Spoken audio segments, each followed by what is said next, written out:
Bonsoir, merci de nous suivre dans cette édition nuit, tout au long de la nuit, ici à Paris, sur France Info et France 24. Voici les titres du journal.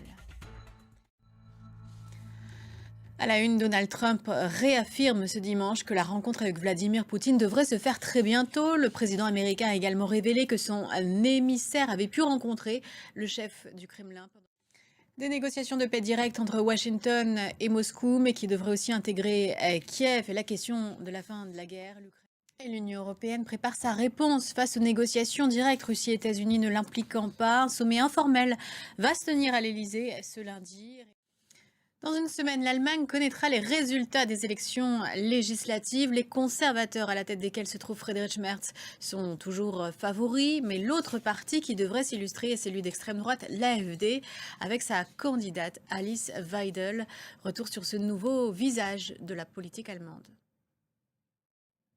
Et l'actualité au Moyen-Orient, pour sa première visite en Israël en tant que secrétaire d'État américain, Marco Rubio est venu assurer de l'alignement total de Washington avec l'État hébreu. Politique française, Emmanuel Macron a dit à plusieurs reprises qu'il allait redonner la parole aux Français cette année. On s'attend à un référendum qui pourrait porter sur une question sociétale.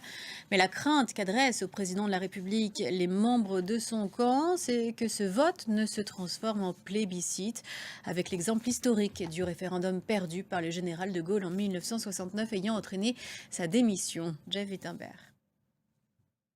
Et on parle cinéma, 4 trophées pour Conclave, 4 autres pour The Brutalist, 2 films multiprimés lors des BAFTA, les récompenses britanniques, et 2 prix pour Emilia Pérez. C'est prometteur pour les Oscars, c'est ce que nous disait un peu plus tôt notre chroniqueur culture Thomas Borez. Prochain journal dans 15 minutes.